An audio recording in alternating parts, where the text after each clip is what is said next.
नमस्कार, मध्य भारत देख रहे हैं आप। मैं हूं आपके साथ नेहा। बुलेटिन की शुरुआत करेंगे। मुख्यमंत्री मोहन यादव ने बयान दिया, कहा कि वैश्विक निवेशक शिखर सम्मेलन 2025 पर उन्होंने बयान दिया।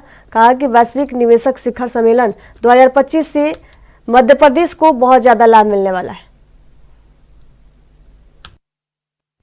इन्वेस्टर समिट चल रही है। हमारे अभी मैं माननीय मनोहर लाल खट्टर जी के साथ एक सेशन में बैठ चुका हूं, जब हमारी शहरी विकास की सारी योजनाओं पे बात हो रही। इसी प्रकार से पर्यटन का ये सत्र लिया है।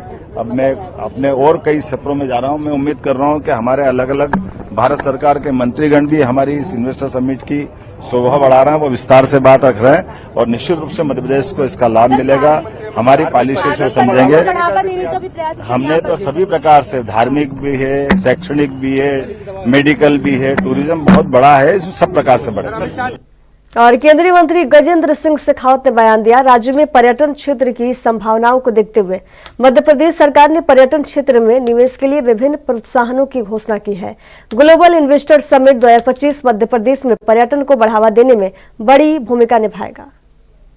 प्रदेश सरकार ने जिस तरह से पर्यटन क्षेत्र में अपने प्रदेश में संभावनाओं को मद्देनजर रखते हुए टूरिज्म सेक्टर में इन्वेस्टमेंट के लिए डिफरेंट इंसेंटिव्स को घोषित किया है, और जिस ऊर्जा के साथ में माननीय मुख्यमंत्री जी के नेतृत्व में माननीय पर्यटन मंत्री श्री धर्मेंद्र भाव सिंह लोधी जी के नेतृत्व में जिस तरह से मध्य प्रदेश टूरिज्म को डेवलप करने के लिए, मध्य प्रदेश में पर्यटन की सभी संभावनाओं को हार्नेस करने के लिए जिस तरह से काम कर रहा है, मुझे पूरा भरोसा है कि ये इन्वेस्टर समिट जो है, इसमें आए हुए लोग और इसमें होने वाले एमओयूज मध्य प्रदेश में पर्यटन की संभावनाओं को कई गुना बढ़ाने में सहायक होंगे।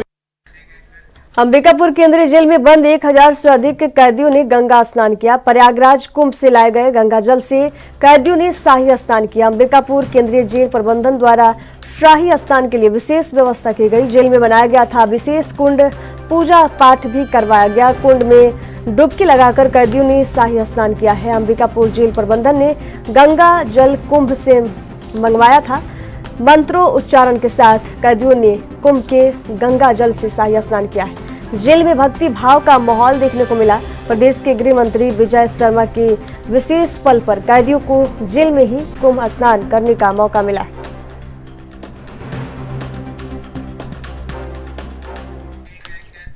और बस्तर के प्रसिद्ध चित्रकूट पर्यटन केंद्र में सोमवार को 2 दिवसीय चित्रकूट महोत्सव की शुरुआत की गई। बस्तर के सांसद महेश कश्यप ने commissioner Doman Singh, IG Sundar Raj P, Bastar collector Harish, SSP Salabh Sinha की मौजूदगी में चित्रकूट महोत्सव की शुरुआत की गई। 2 दिवसीय इस महोत्सव में कई तरह की खेलकूद प्रतियोगिताएं भी आयोजित की जा रही हैं।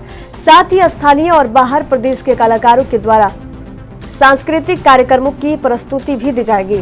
सोमवार की शाम चित्रकूट महोत्सव में बस्तर अंचल की विभिन्न जनजातीय समूहों के पारंपरिक लोक नृत्यों ने दर्शकों का मन मोह लिया। आज 2025 चित्रकूट महोत्सव का आयोजन का शुभारंभ अभी यहाँ किया गया है। अभी लगातार 2 दिन चलेगा और इस चित्रकूट महोत्सव को 2011 में पहले मंडई के रूप में मनाया जाता, आज महोत्सव के रूप में मना रहे हैं। इसमें राष्ट्रीय अंतर्राष्ट्रीय स्तर के कलाकार भी आ रहे हैं और बस्तर के सभी हमारी संस्कृति परंपरा का झलक देखने को मिलता है। और वो बस्तर एक समय काला पानी का सजा माना जाता था, वो बस्तर पूरी दुनिया में बदनाम था, वो बस्तर बदल रहा है। इसमें हमारे शासन प्रशासन से लेकर बस्तर के सभी लोगों का योगदान है। और आज बस्तर के लोगों को इस आज चित्रकूट महोत्सव में जब पधारे हैं और आने वाला समय दिनों में भी लोग आएंगे। अभी लगातार महाशिवरात्रि तक चलेगा। ये बस्तर का एक खूबसूरती है। अलग अलग बोली संस्कृति भाषा होने के बाद भी एक जगह हम एकत्रित होते हैं, तो ये एकता का परिचय देता है और भाईचारा का भाव दिखता है। और कहीं ना कहीं यही ताकत हमारे बस्तर को सदियों से हमारे पूर्वजों ने संरक्षित रखा, वो चीज़ आज हमको देखने को मिल रहा है। इसके लिए सरकार का भी योगदान, इसके माध्यम से इस प्रकार से आयोजन के माध्यम से सरकार। और इधर छत्तीसगढ़ के बैंकुटपुर सिलियारी स्टेशन के बीच गडर लॉन्चिंग के लिए पावर ब्लॉक किया जाएगा, जिसके चलते 26 और 28 फरवरी को 6 लोकल और 4 एक्सप्रेस ट्रेनें रद्द रहेंगी। टाटानगर बिलासपुर एक्सप्रेस के अलावा बिलासपुर, रायपुर और गोंदिया झारसुगुड़ा मेमू पैसेंजर ट्रेनें भी प्रभावित होंगी। स्थानीय यात्रियों को इससे खासी दिक्कतों का सामना करना पड़ सकता है। इससे पहले कुंभ मेले की भीड़ को देखते हुए प्रयागराज जाने वाली 2 ट्रेनें भी रद्द की गई थी।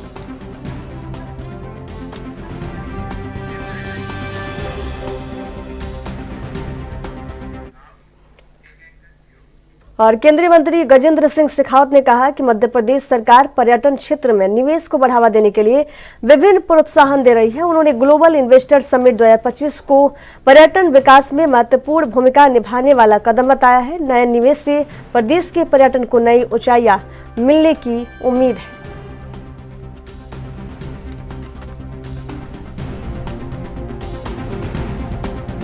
प्रदेश सरकार ने जिस तरह से पर्यटन क्षेत्र में अपने प्रदेश में संभावनाओं को मद्देनजर रखते हुए टूरिज्म सेक्टर में इन्वेस्टमेंट के लिए डिफरेंट इंसेंटिव्स को घोषित किया है और जिस ऊर्जा के साथ में माननीय मुख्यमंत्री जी के नेतृत्व में और नेशनल हाईवे 30 पर किसानों ने चक्का जाम किया है। ये विवाद जिला सहकारी बैंक में राशि भुगतान को लेकर हुआ था। धान का पैसा निकालने पहुंचे थे और राशि नहीं मिलने के कारण आक्रोशित किसानों ने चक्का जाम किया है। पुलिस के समझाने के बाद सड़क पर बैठे किसानों को हटाया गया।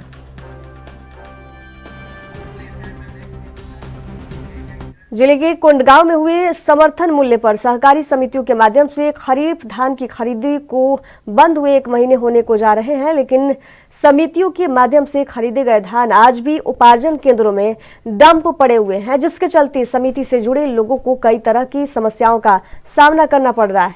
समिति से जुड़े लोगों की माने तो एक तो उठाव की गति धीमी होने के चलते सूखत बड़ी मात्रा में बोरे आ रहे हैं। प्रत्येक लोड में कम से कम 5 से 10 क्विंटल कम वजन हो रहा है, जिसकी भरपाई हमें करनी होगी। वही डंप पड़े धान को बचाने का भी काफी मशक्कत करनी पड़ रही है।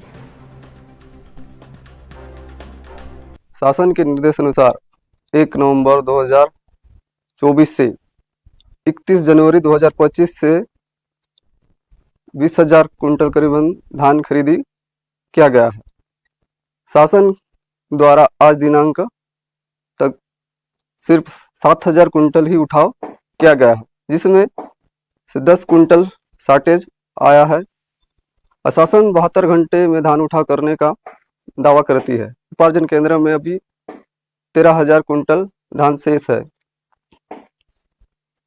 सही समय पे धान का उठाव नहीं होने से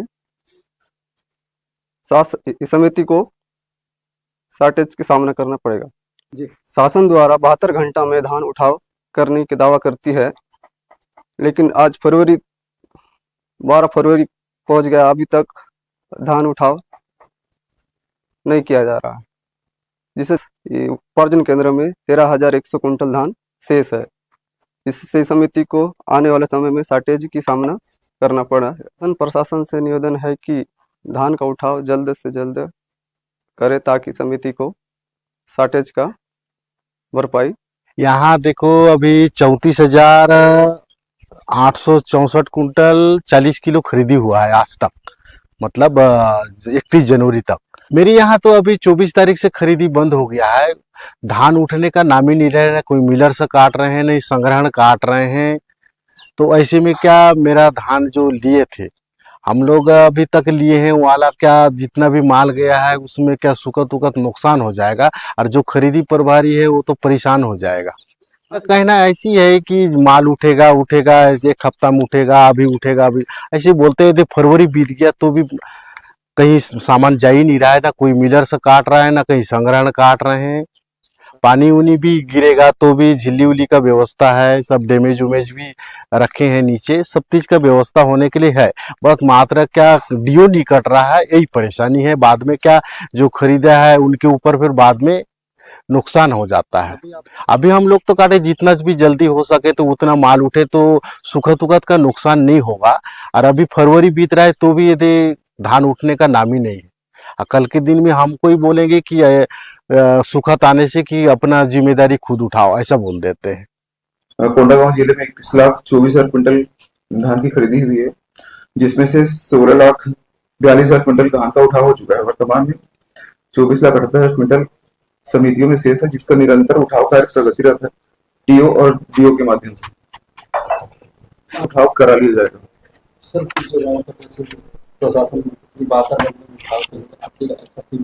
नहीं, इसमें उसका डेडलाइन 28 फरवरी तक का है। 28 फरवरी तक उठाव कराया जा रहा है। और छत्तीसगढ़ के बलरामपुर से खबर है, जहां शंकरगढ़ कुसमी रोड पर चलती हाईवा गाड़ी में आग लग गई। यह हादसा बोहल घाट के पास हुआ है, जिसमें गाड़ी में गिट्टी लोड थी। फिलहाल शंकरगढ़ पुलिस और फायर ब्रिगेड की टीम मौके पर मौजूद है। आग पर काबू पाने में काफी मेहनत करनी पड़ी, लेकिन स्थिति नियंत्रण में है। आग लगने का कारण अभी भी अज्ञात है। हालांकि बढ़ती गर्मी की आशंका जताई जा रही है। राहत की बात यह है कि इस हादसे में कोई हताहत नहीं हुआ है। चालक और परिचालक सुरक्षित है।